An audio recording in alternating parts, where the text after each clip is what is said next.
Bonjour les amis, hier soir j'ai reçu un coup de téléphone de mon copain Pascal Ilout, né Mohamed au Maroc, qui est un apostat de l'islam. Alors Pascal il est très méchant lui, hein. Ouh là là, encore plus méchant que Zineb El Razoui, encore plus méchant qu'Éric Zemmour. Il est jamais invité sur les plateaux de télévision parce qu'il dirait des choses épouvantables. Lui, les mosquées, il veut interdire l'islam, il veut interdire le Coran, et il veut interdire le halal. On peut pas l'inviter sur les plateaux de télévision, Pascal. Et donc, il me disait qu'il y avait le débat ce soir sur la laïcité entre Henri Peña-Ruiz et Éric Zemmour. Ah, Henri, que de souvenirs! Je le connais depuis 15 ans. On dit que c'est le pape de la laïcité, c'est son surnom. Il a écrit plein de livres, c'est une référence. Il est marxiste, il est communiste, il est laïque, il est républicain, il est insoumis. Il avait soutenu Yann Brossat aux dernières élections européennes. Yann qui est en train de transformer Paris avec Anne Hidalgo de la manière qu'on connaît. Puis Henri, il fait plein de plateaux de télévision, puis il a multiplié tout au long de sa vie des milliers et des milliers de conférences sur la laïcité. Il est extraordinaire, hein, c'est un superbe orateur. Et puis il peut parler 1 heure de la laïcité, il parlera jamais de l'islam. Hein. Il parle du catholicisme, hein, parce qu'il y a quand même, il dit qu'il y a beaucoup de mal qui vient du catholicisme, mais l'islam, il n'en parle jamais. Alors j'ai regardé le débat. D'abord, ça m'a fait plaisir. Henri, il avait l'air d'avoir meilleure mine parce qu'il m'avait inquiété. Il était arrivé une mésaventure à Henri. Alors, il est insoumis, il peut soutenir Brossat, mais il est insoumis quand même. Il faisait une conférence chez les insoumis sur la laïcité. Et je ne sais pas ce qui a pris Henri. On lui a posé une question sur l'islamophobie, puis il a dérapé, il a déconné. Là. Henri, il a dit...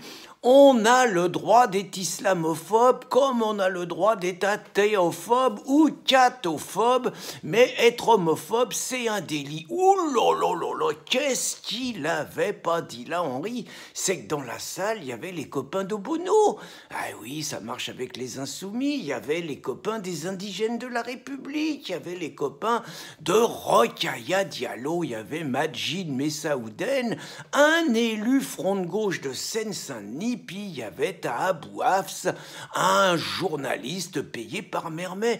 Ils ont insulté Henri, ils l'ont traité de raciste et ils ont dit qu'il avait un discours d'extrême droite. Dire ça à lui, Henri, toute sa vie, il a été dans le camp du bien, toute sa vie, il a combattu l'extrême droite.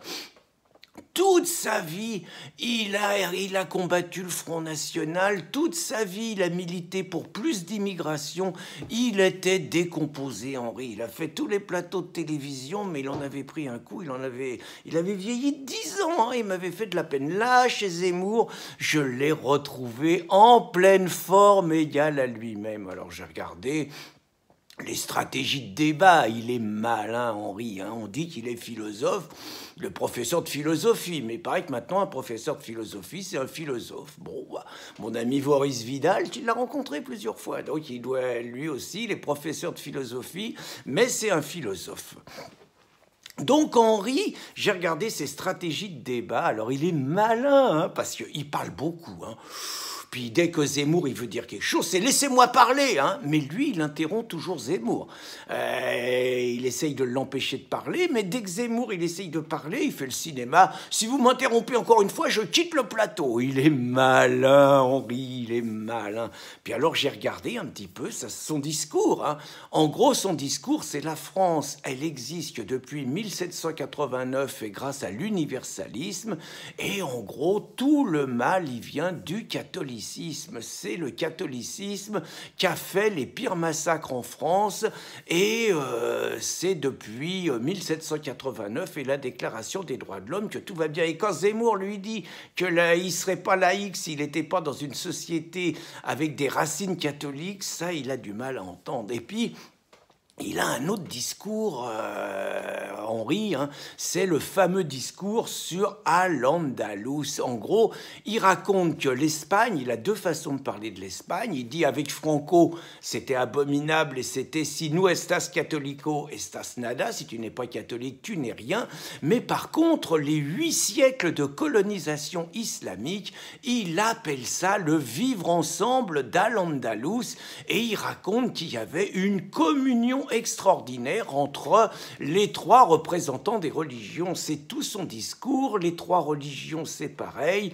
Et l'islam est une religion d'amour, de tolérance et de paix. Alors, c'est pas ce que dit Sébastien Fanroul, un universitaire espagnol qui a fait d'excellentes thèses là-dessus. Et c'est pas ce que dit ce livre que je vous fais voir et que je vous recommande de lire, où il nous raconte quand même que c'est pas tout à fait ça et qu'en fait, il y avait une religion dominante qui persécutait les femmes, qui persécutait les juifs, qui persécutait les chrétiens, qui étaient des dhimmis et qui étaient donc totalement sous la domination des autres. Et oui, Henri, pour lui, 8 siècles d'essai d'islam en Espagne, c'est pas du colonialisme, mais 70 ans de France en Algérie, c'est du colonialisme, c'est comme ça. Alors j'avais rencontré une fois, bon je le connais depuis 15 ans, Henri, on a animé des tribunes ensemble, il a fait des choses bien, hein. Il était dans la commission Stasi pour une loi contre les signes religieux à l'école et il a bien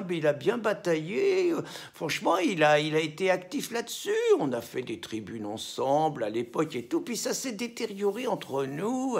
Un débat à Marseille en 2006 et je me rappelle, moi j'explique, il y a 500 personnes dans la salle, j'explique quand même que aujourd'hui, si on veut défendre la laïcité, on peut pas considérer que les 3 religions sont à renvoyer dos à dos, et j'explique pourquoi aujourd'hui c'est l'islam qui attaque frontalement la laïcité et pas les 2 autres religions du livre. Ouh là là là là.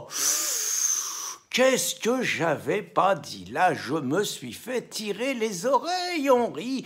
Il a dit que j'avais un discours dangereux. Il a dit que je mettais en avant le choc des civilisations de Samuel Huntington plutôt que l'universalisme. Et il a dit que c'était un discours qui amenait à une dérive mauvaise. Alors évidemment, j'ai répondu derrière, j'ai donné, et la tribune, ça donnait quand même une impression de confusion. Il est comme ça, Henri, il peut pas, il préfère, c'est clair, il préfère l'islam au catholicisme, il n'y a rien à faire, donc il est quand même laïque, il est de gauche.